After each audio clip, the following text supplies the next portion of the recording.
A continuación, Noticiero Telesucesos. Clasificación A. Apto para todo público. Un noticiero pensado para usted porque se lo merece.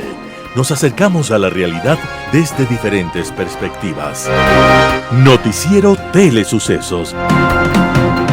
Primera parte del Noticiero Telesucesos con las noticias más importantes del día.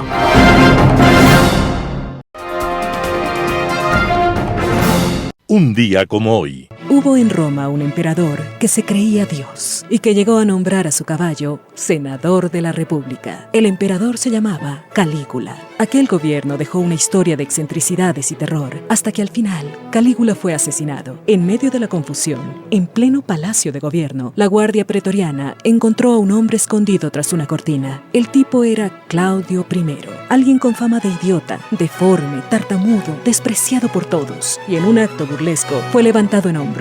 Le ciñeron una corona desbaratada y lo nombraron emperador. Este esperpento humano, despreciado y zarandeado por la guardia pretoriana, en un minuto pasó de ser un animal tembloroso escondido tras una cortina a convertirse en el gobernante del más poderoso imperio, del Imperio Romano. Entonces dio la gran sorpresa. Su soledad y timidez le habían servido para leer y estudiar, y realizó uno de los más dignos gobiernos en la historia de Roma. Pero su vida exitosa como gobernante fue un contraste con su vida amorosa, que fue un desastre. En su tercer matrimonio, su esposa Mesalina, ninfomaníaca, tenía relaciones con varias docenas de sus soldados en una noche. Al final, cuando ella intentó tomar el poder, Claudio ordenó que fuera asesinada y se casó con Agripinila, que era su propia sobrina. Y luego, Agripinila terminó envenenándolo para poner fin a uno de los más particulares gobiernos de la antigua Roma. Claudio estaba muriendo un día como hoy, 13 de octubre del año 54,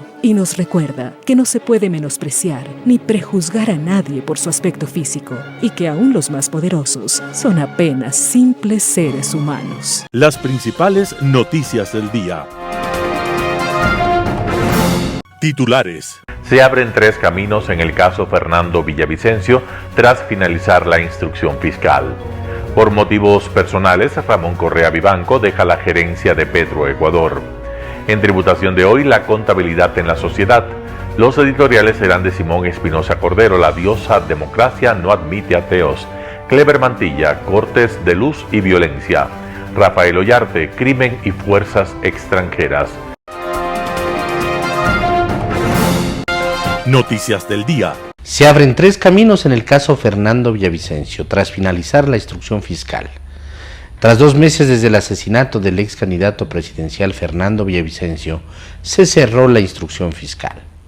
El siguiente paso es que se convoque a una audiencia preparatoria de juicio.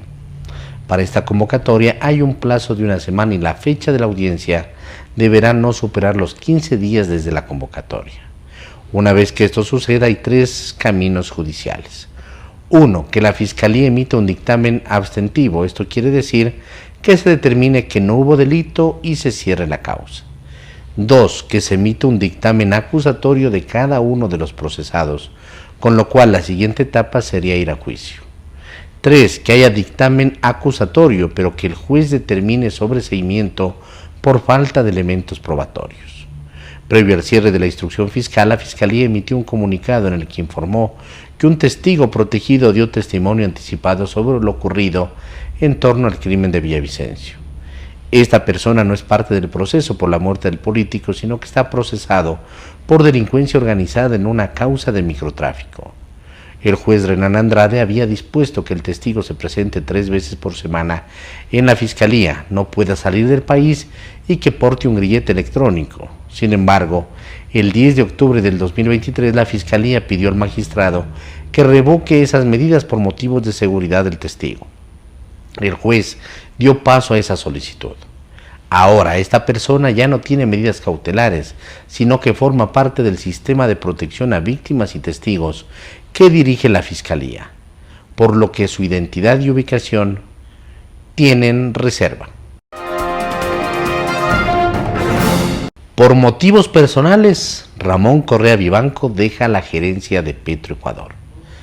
Tras 6 meses de desempeñarse como gerente general de Petroecuador, Ramón Correa Vivanco presentó la renuncia al cargo el miércoles 11 de octubre, según informa la estatal en un comunicado publicado este jueves 12 de octubre.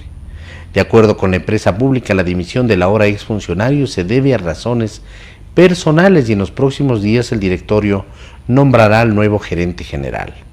La renuncia de Correa Vivanco se da en medio de una investigación por el presunto delito de peculado en torno a la contratación de una póliza de seguros para Petroecuador valorada en $99 millones. El pasado 5 de octubre, la Fiscalía General del Estado y de la Policía Nacional realizaron allanamientos a Petroecuador y la aseguradora La Unión. Correa Vivanco fue designado como titular de Petroecuador el pasado 11 de abril por el directorio de la empresa Coordinadora de Empresas Públicas EMCO, en reemplazo de María Elisa Soledispa, que estuvo como gerenta general subrogante desde el 11 de febrero. Tras la renuncia de Hugo Aguiar en medio de señalamientos de presuntas irregularidades y luego de que la Fiscalía junto con la policía allanó su domicilio, Correa Vivanco asumió la gerencia de Petroecuador en medio de un contexto complicado en términos de producción petrolera. El presidente Guillermo Lasso le encargó varias tareas como la gestión de los conflictos sociales con algunas comunidades amazónicas que habitan en la zona de influencia de Petroecuador. Según la empresa, el exgerente deja el cargo con un cumplimiento del 100% de los niveles de producción fijados en las metas oficiales del Ministerio de Energía. Entrevista del día. En Radio Sucesos estuvo Juan Esteban Guarderas, vocal del Consejo de Participación y Control Social. El tema: denuncia contra Pavel Muñoz por infracción electoral. Escuchemos lo que dijo. Primero, usted presentó una denuncia ayer contra Pavel Muñoz por el tema de la campaña electoral. Sí, mire, es muy claro, hay indicios de que hay una ilegalidad en el accionar de Pavel Muñoz, que es que en el artículo 278 del Código de Democracia dice que ningún servidor público en ejercicio de sus funciones puede hacer campaña a favor o en contra de una candidata o un candidato. Eso dice el Código de Democracia en el artículo 178 y establece las siguientes penas: multa de 11 a 20 salarios básicos, 2, destitución, lo repito bien, destitución, Milton, y 3, la pérdida de los derechos de participación. Ahora, ¿qué pasó? Yo he visto que eso está ocurriendo a nivel nacional y en particular yo presenté ayer un video en donde Pavel Muñoz sale en un video caminando codo con Luisa González y dicen que juntos van a hacer la Universidad del Sur. Ahora bien, Pavel Muñoz sí tomó vacaciones, pero no importa, porque él promete que va a hacer una universidad. Él es el alcalde de Quito. Él no está hablando desde su rol privado, él no está diciendo a su familia, o él no está caminando. No, él está diciendo que va a hacer obra. Lo siento, hacer obra es asumir su rol como autoridad, como alcaldía de Quito. Por lo tanto, él no puede hacer eso. Ese es el espíritu de la ley. Entonces, lo que hice fue, y ahí es la parte medular. Mira, yo como consejero constaté que hay indicios de ilegalidades y llamé a la ciudadanía a participar. Ese es mi rol como consejero, estrictamente ahí. Ahora, en mi vida personal, yo como Juan Esteban Guarderas dije, en este caso, yo voy a enjuiciar como Juan Esteban Guarderas, como individuo. Pero no es un tema subjetivo. ¿A qué se refiere? A que el alcalde niega que haya hecho campaña ni que se esté comprometiendo como autoridad a un tema que le va a corresponder al presidente o presidenta de la República. ¿Qué estoy recordando yo cuando Lasso fue candidato y se reunió con el alcalde de Quito? Era Yunda todavía el alcalde de Quito, si no me equivoco, en la campaña del 2020 para el 21. Y ofreció trabajar en el metro, hacer el metro, estuvo Yunda, y no lo acusaron a Yunda de apoyar a Lasso en campaña. Mire, el hecho de que haya muchos violadores no quiere decir que no tengamos que perseguir a uno. Y luego, las condiciones de qué es proselitismo y qué no es proselitismo y qué se interpreta dentro de la ley y qué no se interpreta dentro de la ley le corresponde al juez. Ahora, ¿qué es la verdad objetiva que a mí me concierne? Como Juan Esteban Guarderas. La ley dice que un servidor público en ejercicio de sus funciones no puede hacer campaña a favor o en contra de un candidato o candidata. Yo veo un video en donde el alcalde de Quito, esté o no en vacaciones, promete una obra de la Universidad del Sur caminando junto con la candidata. La candidata dice, esto va a ser una obra de la Alcaldía de la Revolución Ciudadana y del Gobierno Nacional, que es justamente el cargo a la que ella pretende, y luego juntos dicen, viva la Universidad del Sur. Entonces, Milton, esa es la verdad objetiva. Si a mí lo que me interesa es que un juez diga, esto sí es campaña. Ahora, lo que te puedo decir es mi criterio personal, ya no como consejero. Mi criterio personal es que eso sí es campaña. O sea, maestro, no somos todos. La semana pasada también hubo una denuncia en el Consejo Metropolitano de Quito por un spot, una grabación que presentó una de las secretarias, Karina Vance, si no estoy equivocado, también en apoyo a la Revolución Ciudadana. Y no solo eso, Milton, a ver, hay un tema que sí es doloroso y ponme contra las cuerdas, te lo pido, pero nada, a ver, ocurre, y eso tu público lo va a saber, y me imagino que eso va a estar, o sea, eso es un fenómeno que ocurre de manera frecuente, se les obliga a los funcionarios de los distintos gobiernos locales a que salgan a las caravanas, a que participen en los eventos. Bueno, mire, si eso es en horario de oficinas, y esas personas están sirviendo, o sea, si están dentro de su trabajo, lo siento, esos funcionarios también tienen que perder su trabajo. Yo sé que están cumpliendo orden, pero tienen que perder su trabajo. No estamos nosotros, no estamos nosotros escandalizados solamente por el hecho de que se les obligue a unas personas a apoyar a una opción política que les pueda gustar o no. No, no, no, no, no. Eso ya es muy grave. Lo que pasa es que la ley no lo permite, y yo quiero que algunas de esas personas pierdan su trabajo para que se genere un precedente, porque no puede ser que sea una práctica extendida, que cada vez que uno quiere apoyar a alguien, tenga que obligar a los funcionarios públicos, los pobres, a que salgan a desfilar. Yo quiero que los funcionarios públicos tengan un argumento, y es decirle a la autoridad, oiga señor, por favor no me haga salir, porque al menos el loco del guarderas va a buscar que yo pierda mi trabajo. En Radio Sucesos estuvo la viuda de Fernando Villavicencio, Verónica Sarauz, para hablar sobre el testimonio anticipado del testigo en el caso Villavicencio. Escuchemos lo que dijo. Bueno, como dices, es un huracán de cosas que pasan en torno al asesinato de Fernando, y estos últimos asesinatos que ocurrieron dentro de la cárcel son por demás sospechosos. No se entendería que el director de la cárcel y el director del SNAI iban a proteger a estas personas de cualquier peligro que puedan tener. O sea, cualquier persona con dos dedos de frente, lo primero que pensó es, en serio, estas personas no van a llegar al juicio porque van a ser asesinadas. Y en efecto, eso es lo que pasó. Y las autoridades tienen que dar una explicación, porque hubo una alerta de que la vida de esta gente corría peligro, y no se los trasladó, no se los puso a buen recaudo. Y con decir, los que quedaron vivos ahora sí están seguros, no es una justificación.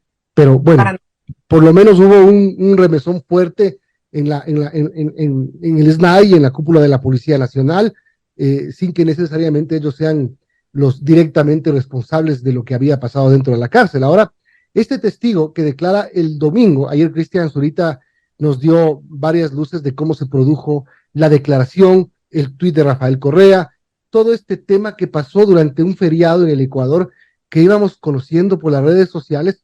Tú también tuiteaste sobre el tema, que realmente nos lleva a pensar que a lo mejor sí se puede esclarecer este hecho y que no quede en la impunidad. Sí, de hecho, el testimonio anticipado de este testigo protegido que ha dado, menciona a este grupo político, pero es a la fiscalía a la que le corresponde ahora iniciar las investigaciones para dar con los participantes de quienes contrataron a los sicarios, no a los autores intelectuales. ¿Te mantienes en lo que pusiste por la red social X, señalando al expresidente Correa? Bueno, en esa organización no se mueve nada sin que él esté al tanto, pero también yo soy víctima en este caso, y claro, a veces las emociones nos ganan. Yo no me puedo retractar de lo que dije jamás, pero sí ellos son sospechosos oficialmente de haber participado de alguna manera en el asesinato de Fernando, y lo que le corresponde a la fiscalía es recabar más pruebas para que se llegue a resolver este caso, y si ellos en realidad son los responsables, pues tienen que responderle a la justicia. ¿Tú pudiste acceder a toda la declaración de esta persona? Sí. ¿Y qué, aparte de lo que se sabe, se puede saber ahora? No, yo no estoy autorizada a dar más detalles de los que ya se han hecho públicos, que han sido demasiados además, sí, y bastante. se ha expuesto de una manera irresponsable la identidad del testigo protegido, poniendo en peligro su vida y la de sus familiares. Así que no entiendo cuál es el motivo del abogado Vanegas, que además es abogado de una sobrina de Fernando, cuál es el interés de él en que el testigo sea expuesto, ¿no? No entendería. Debería estar en la misma posición que nosotros, queriendo que esto se aclare y no se oscurezca más. Son las 8:53, estamos conversando con Verónica Zarauz, esposa de Fernando Villavicencio. Verónica, buenos días. Y bueno, la pregunta es, ¿qué cree que cambia tras esta declaración anticipada que dio este testigo? ¿Usted cree que estaríamos cerca de encontrar la verdad? ¿Todavía falta mucho? Se creería que se tiene la luz para poder investigar, porque antes teníamos un abanico de sospechosos que la fiscalía estaba buscando por dónde pudo haber sido el asesinato de Fernando, quiénes participaron en el complot, porque muchas personas se pusieron de acuerdo para acabar con la vida de Fernando. Pero sí, esto es una luz que tiene, esto es una prueba que claro la tienen que sustentar, porque en el juicio van a tener que probar cada cosa que se ha dicho en el testimonio anticipado. Verónica, yo te voy a hacer la misma pregunta que le hice a Cristian ayer, que le hice antes de ayer a Ramiro García. Esta persona, este testigo, que si bien está protegido y debe estar protegido, él no es un ángel del Señor. El Señor no participó, como él dice, porque se le dañó la moto. Pero él conocía supuestamente todos los pasos que se estaban dando y era parte de toda la trama esta terrible para acabar con la vida de Fernando Villavicencio. ¿Por qué no está imputado? Él está imputado por otro proceso que no tiene nada que ver con el asesinato. Que no tiene nada que ver con el asesinato, por eso es testigo en este caso, porque si él estuviera imputado no podría ser testigo, sería acusado, pero él está imputado en otro caso. Por otro caso es que él está rindiendo cuentas a la justicia. Obviamente tiene un prontuario escandaloso, pero sí, él estuvo al tanto de los detalles, él conoció a quién iban a asesinar, dónde iba a ser el asesinato, conoce detalles que conocían los otros sicarios que ya fueron asesinados. En Impacto Informativo, Fernando Benalcázar, ex viceministro de Minas, habló acerca de la situación minera del país. Escuchemos lo que dijo. Y si el país tuviera crecimiento minero, en el contexto de una realidad de 17 meses, es una ventana para seguir con los procesos que se hicieron en el pasado, que llevaron al cierre del catastro minero por visos de corrupción en el tema de concesiones. Imposible en 17 meses generar una autonomía financiera, económica y crear una nueva entidad en el gobierno como es un ministerio independiente. Veamos lo que hizo el gobierno anterior. En el gobierno anterior le tomó exactos 11 meses llegar a estructurar el fusionar los tres ministerios independientes, de energía, hidrocarburos y minería en su momento. No sé cómo de la noche a la mañana de esos 17 meses van a lograr hacer eso. Creo que es un error. Pero en este gobierno como que hubo una animadversión a la minería. Recordemos, 2007-2008 con la Asamblea Constituyente se cerraron todo tipo de concesiones. Puede sonar contradictorio. En el 2008 se dio el famoso mandato minero, en donde se cerraron todas las concesiones y demás. Pero en pocos meses, en un año, se tenía una ley de minería y posterior a eso, cuando ya había un ministerio, hubo un primer crecimiento a partir del 2013 en adelante del sector minero, en donde hubieron muchas negociaciones, hubieron mucha promoción para la inversión minera en el país, Y seamos realistas, mucha de esa promoción e inversión es la que aterrizó formalmente en el 18, 19 y 20 de este país. Pero desde la perspectiva del Estado y con el control del Estado, es decir, el sector privado es subordinado.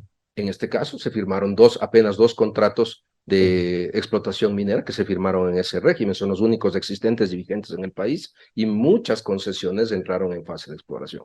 Entonces, creo yo que el tema de la minería, si no se le da la relevancia viendo a mediano y largo plazo, es una utopía pensar en tener un ministerio, tener una nueva agencia de regulación y control, porque no es que de la noche a mañana las cosas se van a dar. Los antecedentes en la burocracia ecuatoriana demuestran que se necesita tiempo para lograr eso. ¿O es que solamente se quiere eso, tener espacio para la burocracia? Más burocracia de la que ya tenemos, mi estimado Edgar. Yo estuve ahí sentado, da miedo la burocracia. Y ese es el voto Pero seguro. esto se caracterizaba el 2007, el 2017, habían superministerios, ministerios coordinadores. Así es. Así. Y eso es lo que les garantiza la seguridad en el empleo, que estas personas voten por ellos. Entonces, si yo me voy a tomar el riesgo de votar por un tercero o un cuarto y voy a perder mi empleo, no. Entonces, estratégicamente, desde esa época, desde el 2007, se crearon esas bases que al generar burocracia, empleados públicos, con el respeto que se merecen muchos de los buenos empleados públicos, tienen voto seguro. Con esta perspectiva, González hablaba también de un censo minero, auditar a todas las concesiones, normar la compra del oro, verificar si se entregan las regalías. Es decir, como que una mano de hierro sobre el sector minero, que en este tiempo más bien está en declive. Creo yo que centralizar todo en el gobierno es un error. Formalmente que se hagan auditorías, bienvenido. Se ha trabajado en varias administraciones en el tema de la depuración de las concesiones mineras. Se han detectado infinidad de errores, infinidad de circunstancias en las cuales se ha dado de baja concesiones. Está válido. Yo no tengo problema con eso de las auditorías.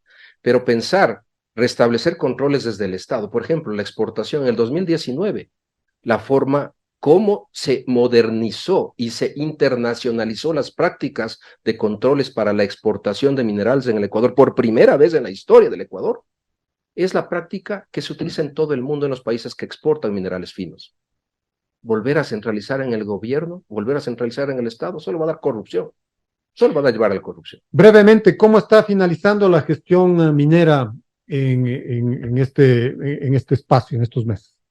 A ver, yo creo que hay cosas positivas, un par de cosas interesantes. Ya discutimos aquí en alguna entrevista anterior la intencionalidad de firmar una adenda a uno de los dos contratos mineros existentes para la mina Mirador. Eso es positivo. No sé si alcancen a hacer en este gobierno, pero el hecho de que las partes están de acuerdo es positivo. Lo mismo para el desarrollo de uno de los contratos en el norte, del proyecto Cascabel, interesante.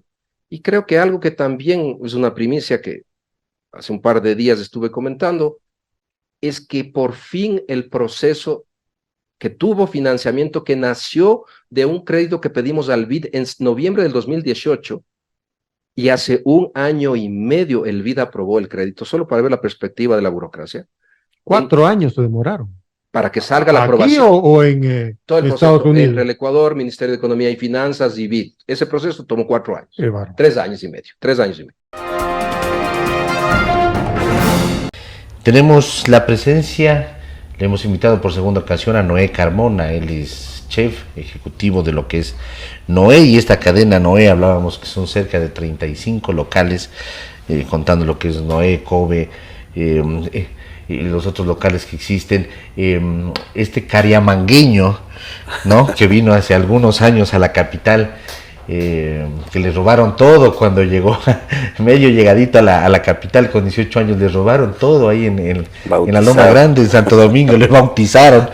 Vivió en la calle prácticamente, y luego vivió en un restaurante donde sin cédula y sin nada le dieron la posibilidad de que duerma ahí, pero le dejaban con llave, porque de todas formas confiaban, pero no confiaban, ¿no? Y de ahí ha ido creciendo hasta el punto de tener ahora esta cadena de restaurantes que han sido reconocidos a nivel nacional e internacional. Es el mayor de 10 hermanos, ¿no? De lo que tiene 5 hijos, 7 miembros de la familia cercana están involucrados con el negocio, con este que nació, no sé si podemos decirlo como un emprendimiento. Noé, bienvenido nuevamente, ¿cómo está? ¿Cómo ha pasado? Muchas gracias David. Sí, así es, trabajamos 7 hermanos en la empresa, trabajamos algunos parientes más y claro, somos un equipo de 1000 personas. 1000 personas. Sí. Y claro, directos, empleos directos. Empleos directos, claro, así es. Y estamos, gracias a Dios, creciendo, estamos apostándole al país. Como siempre digo, este es el país que nos ha bendecido con esta gran tierra productiva, una tierra muy próspera, sino que necesitamos trabajar y apostarle todo a este país. Así es, en la anterior entrevista hablamos un poco de que había o existen todavía esas expectativas, ese proyecto que estuvo a punto de realizarse también con un restaurante en el exterior y que la pandemia frenó, ralentizó, digamos, este proceso. Pero antes de eso, usted acaba de llegar de España y mi pregunta va por ahí, Noé. Primero, ¿qué pasa con la cocina a nivel internacional? ¿Existe una determinada tendencia? ¿Existe un tema de ir buscando fusión? Eso dentro, digamos, del lado del chef. Eso nos va a ir contando. Claro. Pero ¿qué es lo que busca también la gente, el paladar? ¿Podemos hablar de una tendencia o existen varias tendencias o varias búsquedas dentro de la gente que está metido en el tema de la gastronomía? Sí, así es. Siempre yo pienso que como en todo, la innovación es muy importante, sobre todo en la gastronomía. Se resalta productos autóctonos, se resalta nuevas tendencias, nuevos sabores que a veces para mucha gente no conoce. Por ejemplo, yo lo que digo, bueno, yo hoy tengo en mi casa una huerta, yo siembro, yo veo cómo se produce, cómo se cosecha, qué tiempo tengo que esperar para cosechar, el punto que tiene que tener. Y eso muchas de las veces hay clientes que no lo saben, entonces es bonito desarrollar un plato, crear un plato y explicar eso, hacer conocer al cliente de dónde viene, cómo se produjo, de qué altura se produce ese producto. Entonces, todas estas cosas se están dando a conocer, no solo es armar un plato y servirlo a la mesa, detrás de eso hay mucho trabajo. Viene con conocimiento, viene con literatura. Exactamente. Entonces, eso yo pienso que, y con todo respeto, que en el Ecuador sí nos falta darle a cada plato ese valor agregado, que a veces si me lo pones en la mesa, necesito que me expliques qué me voy a comer, de dónde viene ese producto, porque si te preparo algo es especial que se lo hace, entonces el cliente necesita conocer también.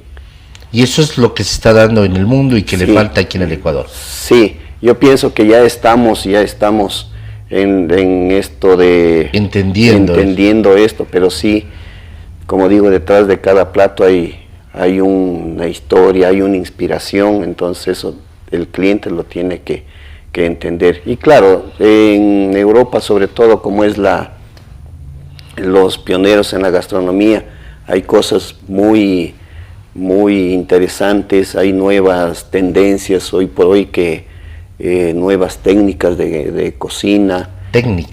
Nuevas técnicas también de cocina, claro, entonces hay que estar actualizándose. En mi caso, los viajes son muy importantes para mí porque conozco mucho, uno se entiende, vas y visitas un restaurante y puedes aprender cosas nuevas, nuevos sabores, las nuevas técnicas. Entonces es muy importante como cocineros que nosotros tenemos que estar actualizados. Sabores, técnicas, así es, colores, incluso técnicas, nuevos productos, aromas, presentaciones. Entonces todo un conjunto de hay que ir innovando en todo. En España, ahora de su visita, ¿qué técnica le ha impresionado dentro de lo que se utiliza en la cocina? Me quedó a mí ese tema, nuevas técnicas, nueva tecnología que se viene utilizando. ¿Qué técnica, por ejemplo, están utilizando que a usted le impactó Por ejemplo, las técnicas de cocción al vacío, que aquí sí hay, por ejemplo, también ya está entrando. Las técnicas de, por ejemplo, ellos hacen el lechón, el cochinillo, súper crocante, por ejemplo, son hornos muy especializados que ya para salir el plato le coges, le metes y sale súper crocante. Entonces, todas esas cosas, y sin que la proteína se deshidrate, sino más bien está jugosa y crocante por fuera. Además, eso va luego de una serie de prueba-error, claro, hasta conseguir ese punto que al cliente, exactamente, al comenzar el proceso, se le gusta. Claro, sí, porque yo como experiencia en mi caso, o sea, a veces detrás de un plato hay cuántos intentos, y a veces no sale porque tienes los sabores grabados en la cabeza y no te salen como tiene que salir. Entonces, y al fin y al cabo el que califica es el cliente, porque a uno le puede terminar gustando. El cliente es el que es el jurado final que dice si me gustó, no me gustó, lo voy a volver a comprar, regreso o no regreso. Entonces, a veces no lo que a uno nos gusta, al cliente le puede gustar. Entonces, eso también hay que tomar en cuenta. Un panorama de noticias para su estatura intelectual.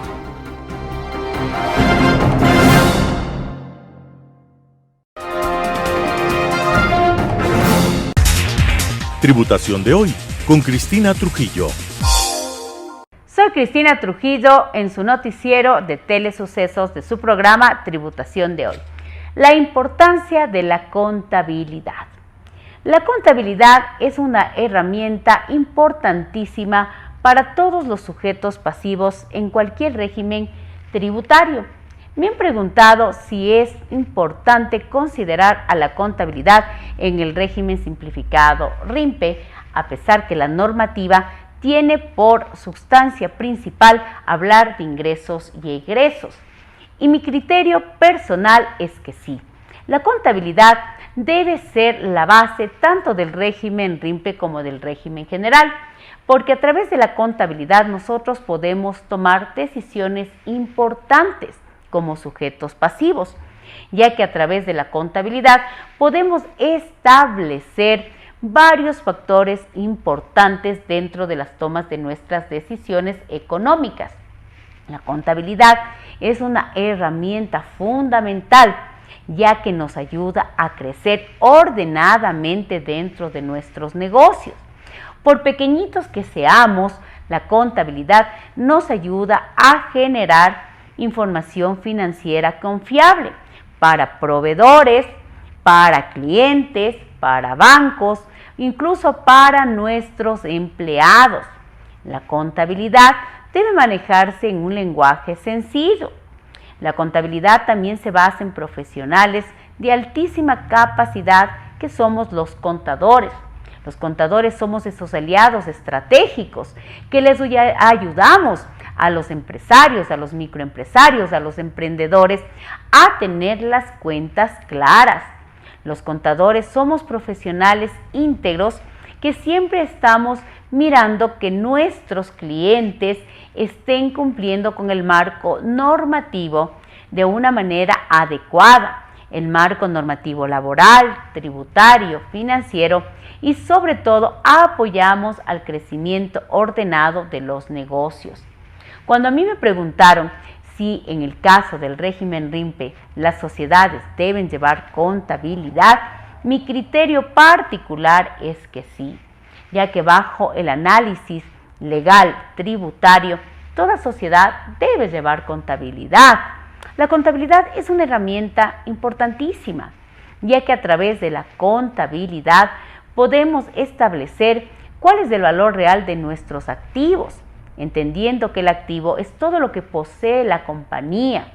Esos son los valores de recuperación, pero también el valor real de nuestros pasivos, todo lo que debemos realmente, el valor real de nuestros ingresos, de nuestros costos, de nuestros gastos, de nuestro patrimonio.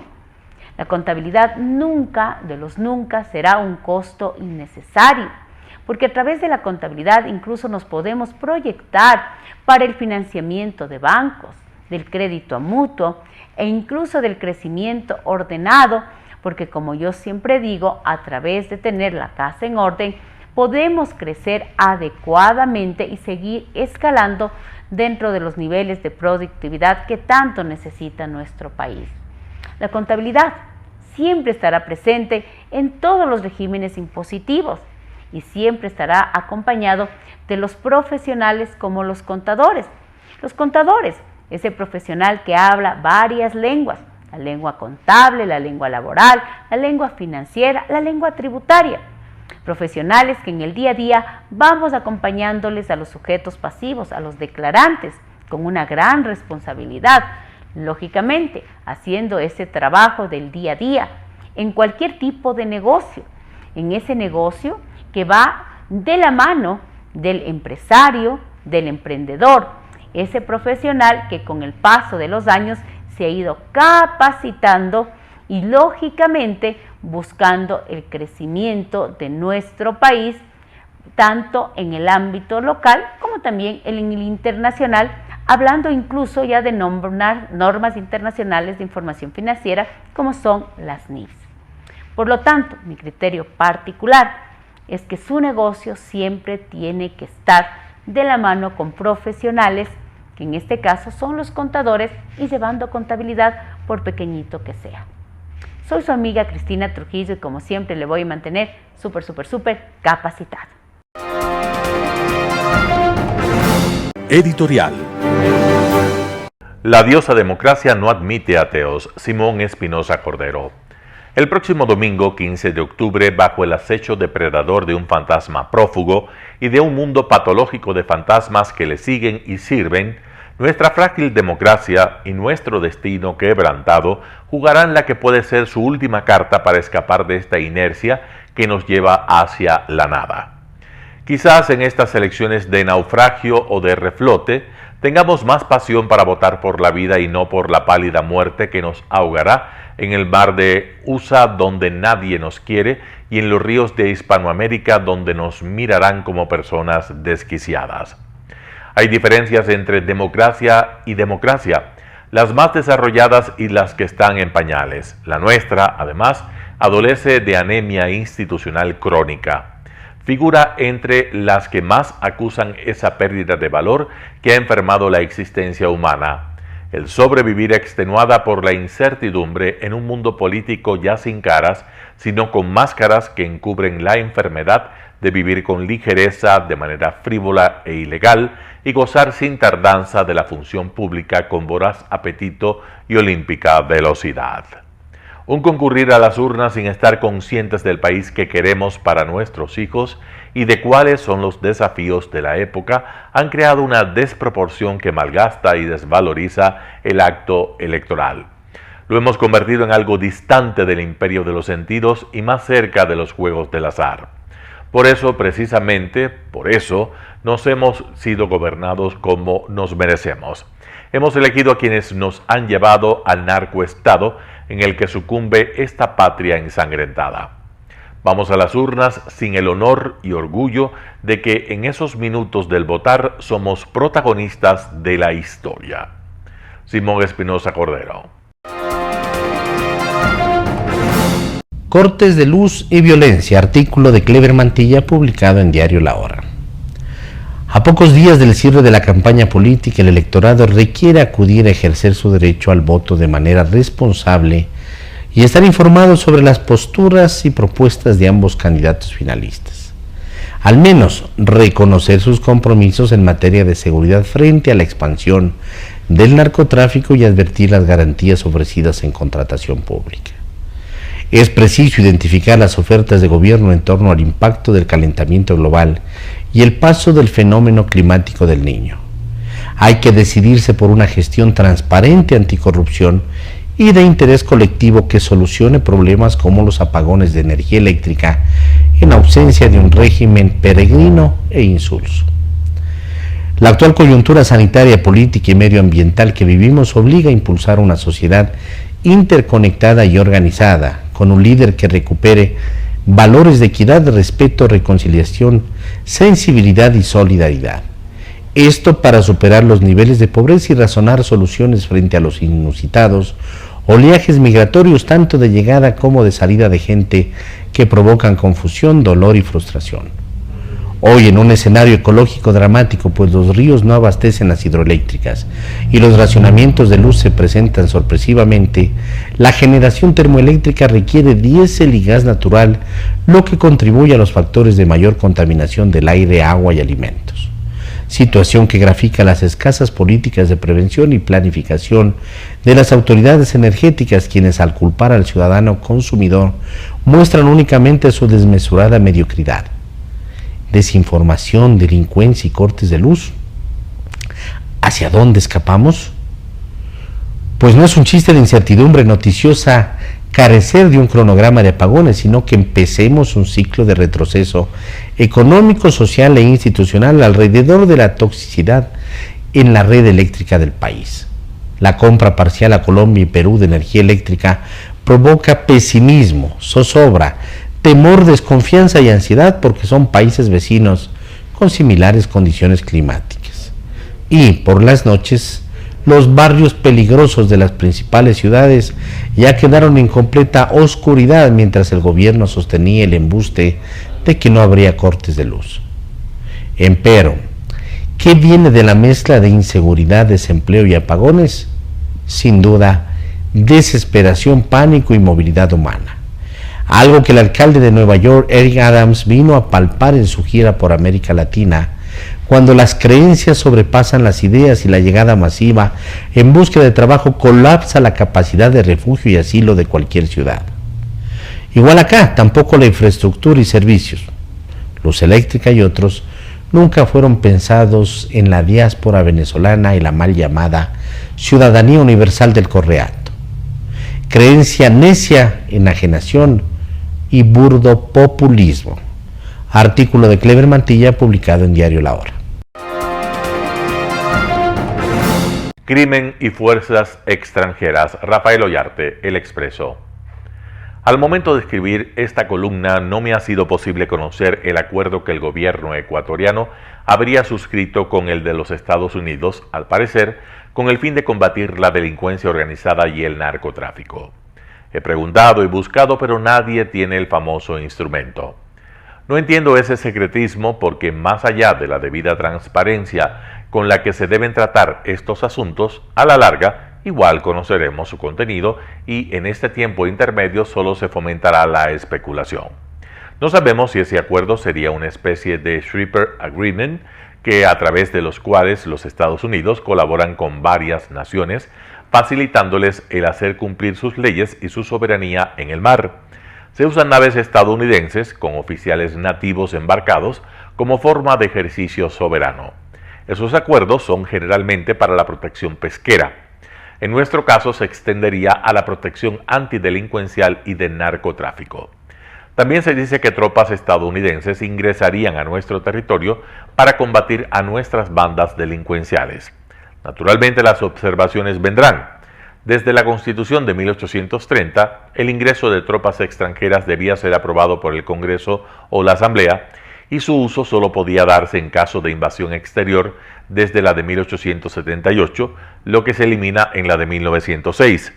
Cuando en 1987 tropas estadounidenses ingresaron al Ecuador con el fin de colaborar en las labores de reconstrucción por el terremoto, se acusó al presidente León Pérez Cordero de omitir ese requisito que ya no existía desde la Constitución de 1978-79 y que no se lo ha vuelto a reincorporar, pues hoy solo se prohíbe bases e instalaciones militares extranjeras, que no se refiere a lo anterior.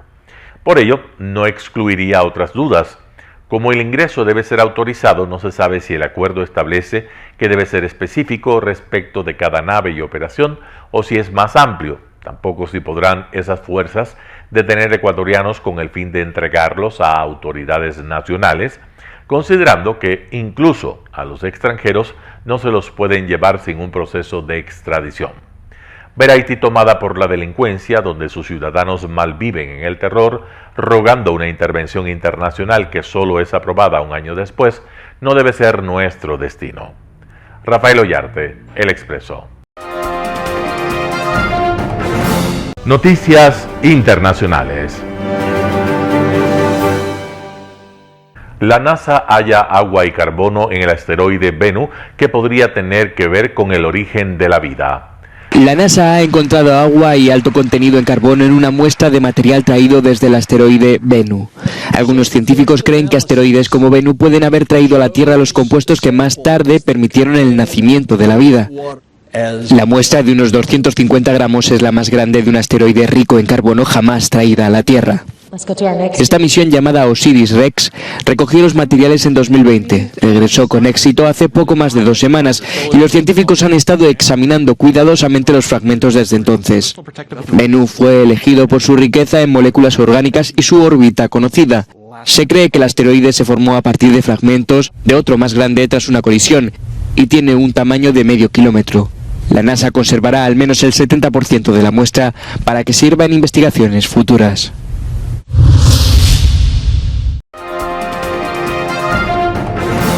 Para Benjamín Netanyahu, cada miembro de Hamas es hombre muerto. Según el ejército de Israel, 300.000 soldados israelíes se concentran en la frontera con Gaza y el Líbano y se están bombardeando posiciones de Hamas en la franja, completamente asediada, aunque no se ha confirmado una incursión terrestre. El primer ministro israelí, Benjamin Netanyahu, ha formado un gobierno de emergencia con su rival político Benny Gantz y otros líderes de la oposición. כל איש חמאס הוא בן מוות. חמאס זה דאעש, ונרסק ונחסל אותו, כפי שהעולם ריסק וחיסל את דאעש. Estas son imágenes de bombardeos israelíes en Gaza este miércoles. Tras la incursión de Hamas en Israel, la respuesta del Estado hebreo en la franja ha dejado más de 1.200 muertos, más de 5.300 heridos y cerca de 200.000 personas se refugian en escuelas de la Agencia de la ONU para Refugiados Palestinos. Crucial life-saving supplies, including fuel, food and water, must be allowed into Gaza. We need rapid and unimpeded humanitarian access now. En una iniciativa para resolver la cuestión de los rehenes, el presidente turco Recep Tayyip Erdogan ha iniciado un proceso de negociación con Hamas. Alrededor de 150 israelíes están retenidos por militantes palestinos. Israel ha notificado a sus familias la identidad de 97 secuestrados por el movimiento islamista Hamas. Mientras tanto, la situación humanitaria en el enclave asediado empeora minuto a minuto con el bloqueo total de la entrada de suministros por parte de Israel.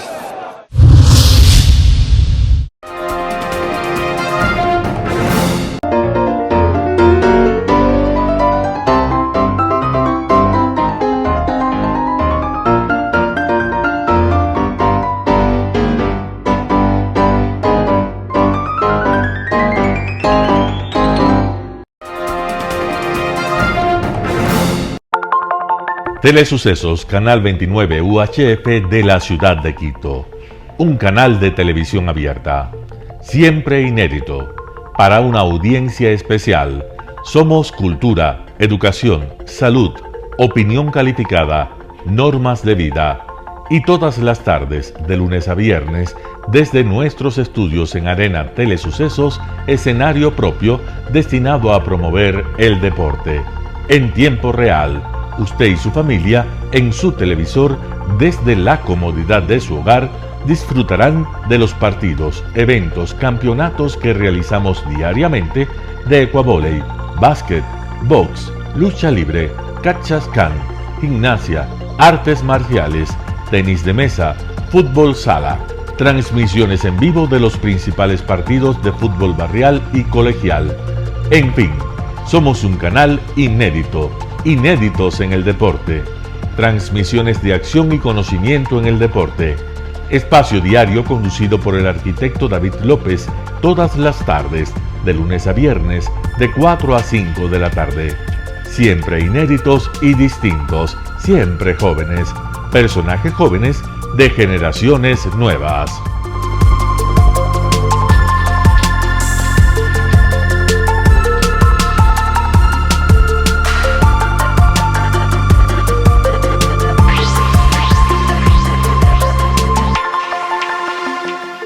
El término arena dejó tiempo atrás de ser sinónimo de muerte.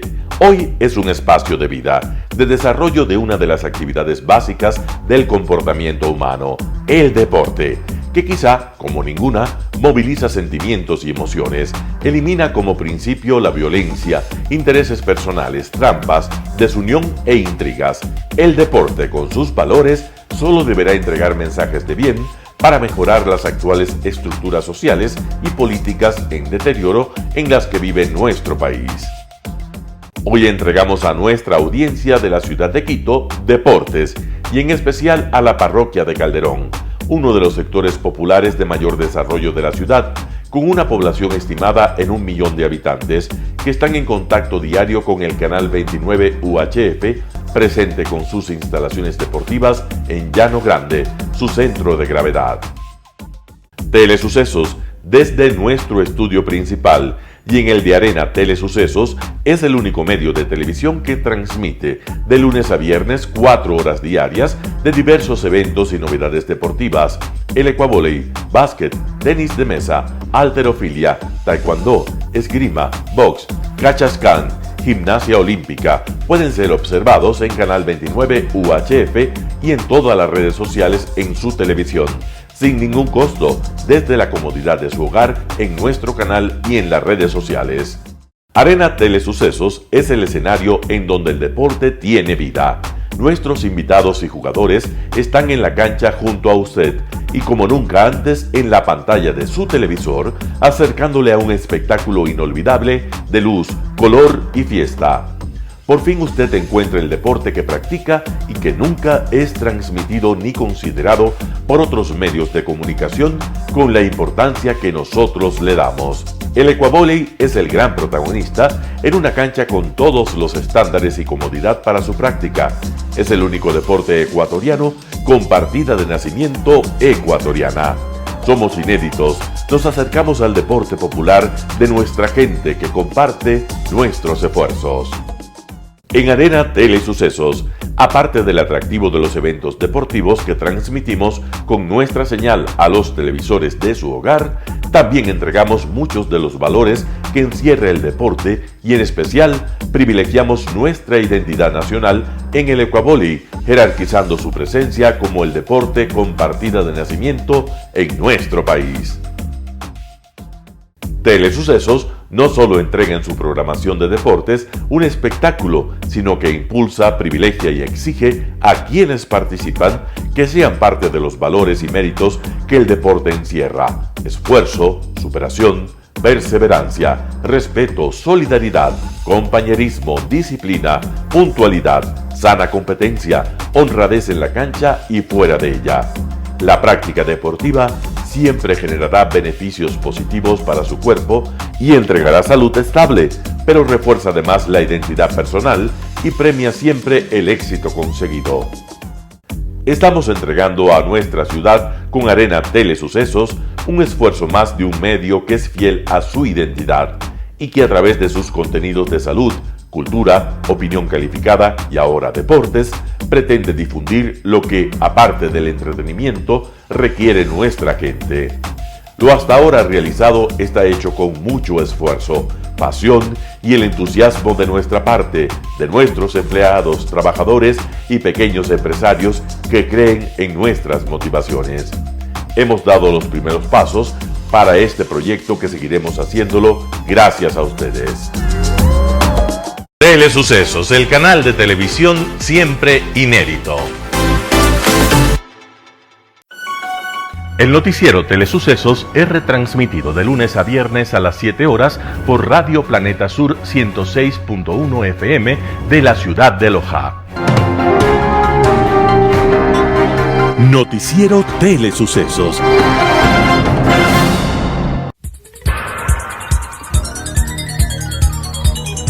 Las opiniones vertidas en este espacio por la producción y dirección del programa son de exclusiva responsabilidad de sus autores y de quienes intervienen en ellos.